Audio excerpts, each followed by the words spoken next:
క్రీస్తునాథుని యందు ప్రియమైన సహోదరి సహోదరులారా, పునీతులు పుణ్య జీవితాలు అనే ఆధ్యాత్మిక కార్యక్రమానికి ఆత్మదీపం టీవీ తరపున మిమ్మందరినీ ప్రేమపూర్వకంగా ఆహ్వానిస్తూ ఉన్నాను.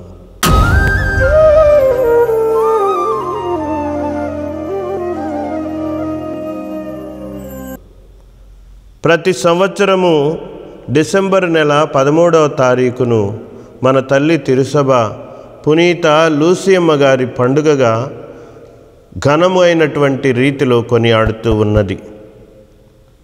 పునీత లూసియమ్మ ఇటలీ దేశంలోని సిసిలీ అనేటువంటి మండలంలో ఉన్న సిరకూజ అనేటువంటి ప్రాంతంలో జన్మించింది.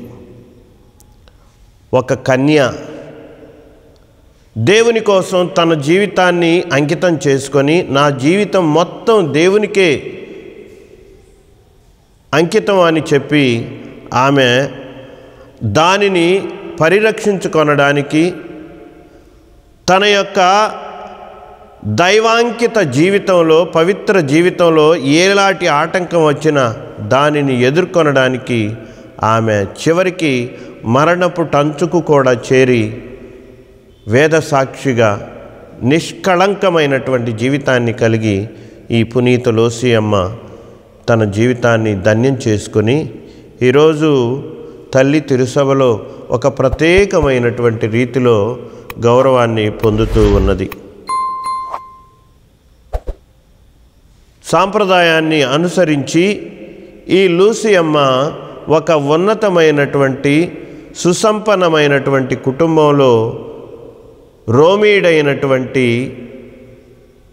తండ్రి, గ్రీకు ప్రాంతానికి చెందినటువంటి యుతీచియా అనేటువంటి ఒక తల్లికి జన్మించినటువంటిది ఈ లూసియమ్మ. 283వ సంవత్సరంలో ఈ లూసియమ్మ తన యొక్క జీవితాన్ని జీవించినట్లుగా మనకు తిరుసభ చరిత్ర తెలియజేస్తూ ఉంది. తన తండ్రి పుట్టుకతో రోమీడయ్యుండి అకాల మరణం చెందటం వలన లూసియమ్మ పూర్తిగా తన జీవిత మనుగడ అనేటువంటిది తన తల్లి మీద ఆధారపడేటువంటి పరిస్థితులను ఆనాడు కలిగి ఉన్నది.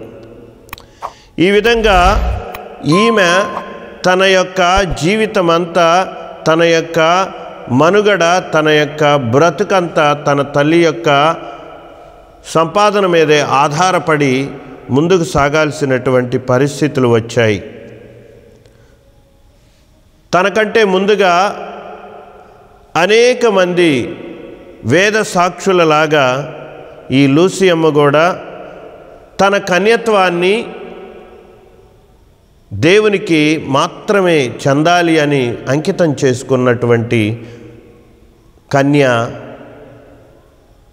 పునీత లూసియమ్మ.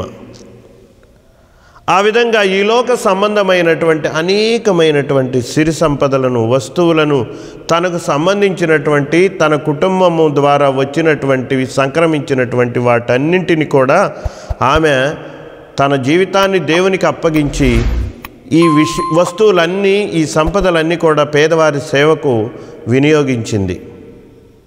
తన తల్లి యుతీచియా గ్రీకు సాంప్రదాయానికి, గ్రీకు జాతికి చెందినటువంటిదిగా ఆమె ఉండటం వలన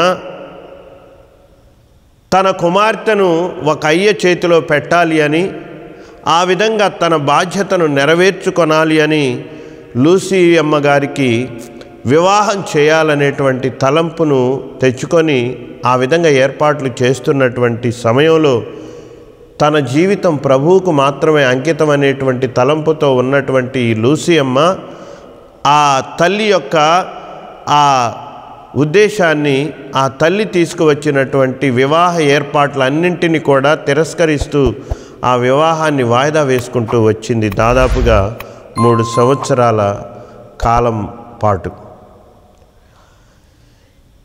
పునీత అగతమ్మ గారి సమాధి దగ్గర లూసియమ్మ ప్రార్థన చేసినప్పుడు తన తల్లి యొక్క విశ్వాసం అనేటువంటిది సరి అయినటువంటి దేవునికి చెందినటువంటిదిగా ఉండాలి అనేటువంటి ఆ విధంగా ఉండటం గతంలో తల్లి తన యొక్క విశ్వాసం అనేటువంటిది భిన్నమైనటువంటి పరిస్థితులతో కూడుకున్నటువంటి దాని కారణంగా లూసియమ్మ తన తల్లి యొక్క విశ్వాసాన్ని దేవుని ఎడల కలిగి ఉండేలాగా స్థిరమైన విశ్వాసం, బలమైన విశ్వాసం, నిజమైన దేవుని యందు విశ్వాసం కలిగి ఉండేలాగా దేవా సహాయం చేయని పునీత అగతమ్మ గారి సమాధి దగ్గర ప్రార్థన చేసింది.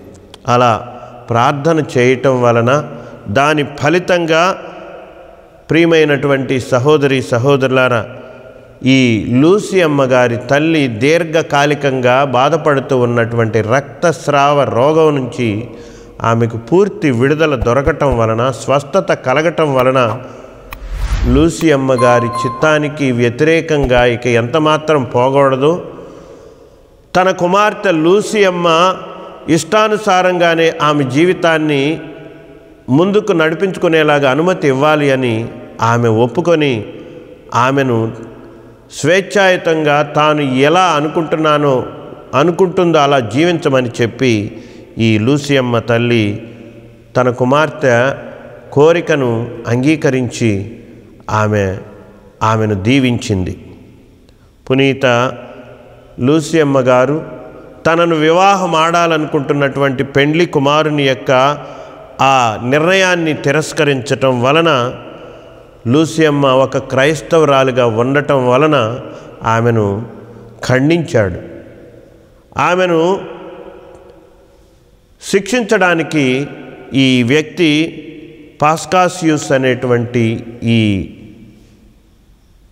పెండ్లి కుమారుడిగా తనను పెళ్లి చేసుకోవాలనుకుంటున్నటువంటి ఈ వ్యక్తి నిర్ణయించాడు. ఆనాటి ఆ ప్రాంతాన్ని పరిపాలిస్తున్నటువంటి గవర్నర్ గారు బలవంతంగా లూసియమ్మ గారిని వ్యభిచార వృత్తిలోనికి దించాలనేటువంటి విధంగా ప్రయత్నం చేశాడు. పాస్కాసియుస్ను పెళ్లి చేసుకోవడానికి ఒప్పుకోనటువంటి లూసియమ్మను ఈ విధంగానైనా భయపెట్టి వ్యభిచార వృత్తిలోనికి నెట్టివేయబడతావు అనేటువంటి భయము సృష్టించి లూసియమ్మ గారిని బలవంతం చేయటం అనేటువంటిది కూడా జరిగింది. కానీ ఆ పని చేయించడానికి, ఆ చెడు పనిలో లూసియమ్మ గారిని దించడానికి నిర్ణయించుకున్నటువంటి గవర్నర్ గారు కొంతమంది సైనికులను ఆమె దగ్గరకు పంపించి ఆమెను తీసుకురావడానికి ప్రయత్నం చేస్తే వాళ్ళు ఆమెను కదిలించలేకపోయారు ఆమె ఉన్నటువంటి స్థానం నుంచి. చివరికి కొన్ని బలిష్టమైనటువంటి ఎద్దులకు ఆమెను తాళ్లతో బంధించి లాక్కొని రావడానికి ప్రయత్నం చేసినా కూడా అది కూడా ఏమాత్రం సాధ్యం కాకుండా పోయింది. ఇక చివరికి ఈ లూసియమ్మ గారి సిరాకుస్ ప్రాంతానికి గవర్నర్గా ఉన్నటువంటి ఆ వ్యక్తి చివరికి ఆమెను చంపివేయమని ఆదేశాలు కూడా జారీ చేశాడు. ప్రియమైనటువంటి సహోదరి సహోదరులారా, క్రూరమైనటువంటి బాధాకరమైనటువంటి అనేక బాధలను ఆమె విషయంలో ఈ గవర్నర్ గారు సృష్టించే ప్రయత్నం చేశాడు. ఎంతో బాధించడానికి, ఇబ్బందులు పెట్టడానికి కూడా తన అధికారాన్ని ఉపయోగించుకొని ప్రయత్నం చేశాడు. ఆ ప్రయత్నం అనేటువంటిది ఎంత దూరం పోయిందంటే చివరికి తన కళ్ళను కూడా పీకివేయమని ఈ గవర్నర్ గారు ఆదేశించడం అనేటువంటిది మనం చూస్తూ ఉన్నాం. ఎన్నో రకాలుగా హింసించాడు. చివరికి ప్రియమైనటువంటి సహోదరి సహోదరులారా, కట్టెలను పేర్చి ఆ కట్టెల మీద లూసియమ్మను పెట్టి ఆమెను ఆరని అగ్నిలో దహించి వేయమని ఆ గవర్నరు శిక్షను అమలు చేయమని ఆదేశాలు జారీ చేశాడు. కానీ ప్రియమైనటువంటి సహోదరి సహోదరులారా, ఆ మంటలలో లూసియమ్మ దహించి వేయబడక ఆ మంటలే వాటంతటా అవి ఆరిపోవడం అనేటువంటిది జరిగింది. ఈ విధంగా తన మీద ఏ విధమైనటువంటి అఘాయిత్యానికి, బలవంతానికి ఈ పాస్కాసియుస్ ప్రయత్నం చేసినా అతను దేవుని శిక్షను పొందాల్సి వస్తుంది అని ఆమె ప్రవచించినట్లుగానే అతను భయపడ్డాడు. చివరికి దేనికి లొంగనటువంటి లూసియమ్మను కత్తి తీసుకొని అనేకమైన పోట్లు పొడిపించి ఆమెను చంపివేసేటువంటి దానికి ఆ విధంగా ఆయన నిర్ణయించుకొని ఆ విధంగా చేశాడు. లూసియమ్మను కత్తిపోట్లకు గురి చేసి భౌతికమైనటువంటి ఈ లోకానికి ఇక వీడ్కోలు చెప్పేటువంటి విధంగా చేశాడు పాస్కాసియుస్. తరువాత ఈమె గురించినటువంటి అనేకమైనటువంటి ఆధారాలను పరిశీలించినట్లయితే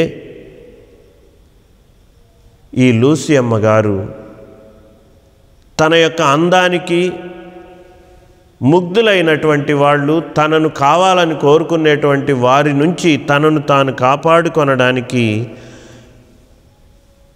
సాంప్రదాయంలో ఉన్నటువంటి కొన్ని ఆధారాల ప్రకారం ఈ లూసియమ్మ తన కళ్ళను తానే పీకివేసుకొని అందవిహీనగా తయారై ఆ విధంగా వారి బారి నుంచి తప్పించుకోవడానికి కూడా ప్రయత్నం చేసి తన జీవితం యేసు ప్రభునికి మాత్రమే అని వారికి దానిని తెలియజేసేటువంటి ప్రయత్నం చేసినట్లుగా మనకు ఈమె గురించినటువంటి కొన్ని ఆధారాలు మనకు అందుబాటులో ఉంటూ ఉన్నాయి. ఏది ఏమైతే ప్రియమైనటువంటి సహోదరి సహోదరులారా, లూసియమ్మ ఆ విధంగా తన యొక్క అంకిత జీవితాన్ని భగవంతునికి పరిపూర్ణంగా సమర్పించుకున్నది. చావును కూడా ఎదుర్కొనడానికి సిద్ధమైంది. శారీరకమైనటువంటి అనేక బాధలను కూడా తప్పించుకొనడానికి ఆమె పొందడానికి కూడా నిర్ణయించుకొని నిశ్చయించి ఆమె ముందుకు సాగింది. ప్రియమైనటువంటి సహోదరి సహోదరులారా, ఈ విధంగా తాను ఎంత పవిత్రంగా ప్రభువుకి మాత్రమే చెందాలనుకుందో దానిలో ఆమె 100% విజయాన్ని సాధించింది అని ఈనాడు ఆమె ఆ విధమైనటువంటి అర్పణ జీవితాన్ని కలిగి దేవునికి తనను తాను అర్పించుకొని ఆ సమర్పణ జీవితం ద్వారా ఈరోజు తల్లి తిరుసభలో ఆరాధనీయురాలైంది. గౌరవప్రదమైనటువంటి కన్యగా ఈరోజు విరాజిల్లుతూ ఉంది. ప్రియమైన సహోదరి సహోదరులారా, ఈనాడు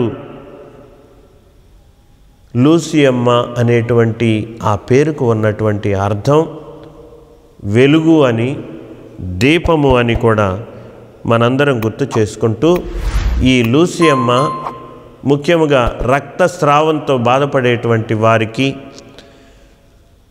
నేత్ర సమస్యలతో బాధపడేటువంటి వారికి ఈమె అనేకమైనటువంటి కంటి జబ్బులతో బాధపడుతున్నటువంటి వారందరికీ పాలక పునీతురాలుగా ఈరోజు తల్లి తిరుసభలో వెలుగొందుతూ ఉంది. ఈ లూసియమ్మ గారి మధ్యవర్తిత్వ ప్రార్థనను, ఈ సమస్యల కోసం ప్రార్థించినటువంటి వారందరికీ దేవుని యొక్క సహాయంతో స్వస్థతలు జరుగుతూ ఉన్నాయని చెప్పటం ఎంతో సంతోషించదగినటువంటి విషయం. ఈరోజు ఈ లూసియమ్మ గారిలాగా మనం కూడా మన జీవితాన్ని భగవంతునికి పరిపూర్ణమైన పవిత్రమైన స్థితిలో అర్పించుకునేలాగా మన ఈ లోక ప్రయాణంలో ఎదుర్కొనే అనేకమైనటువంటి పాపపు పరిస్థితులను మనం జయించుకుంటూ మనందరం కూడా ఒకరోజు లూసియమ్మ గారితో పాటుగా పరలోకంలో దేవునితో కలిసి సంతోషంగా జీవించే భాగ్యాన్ని మనందరికీ దేవుడు దయచేయలాగా మన కోసం ప్రార్థించమని పునీత లూసియమ్మ గారిని ప్రత్యేకంగా వేడుకుందాం. మీకు అందరికీ పునీత లూసియమ్మ గారి పండుగ శుభాకాంక్షలను దేవుని ఆశీస్సులను అందిస్తూ ఉన్నాను.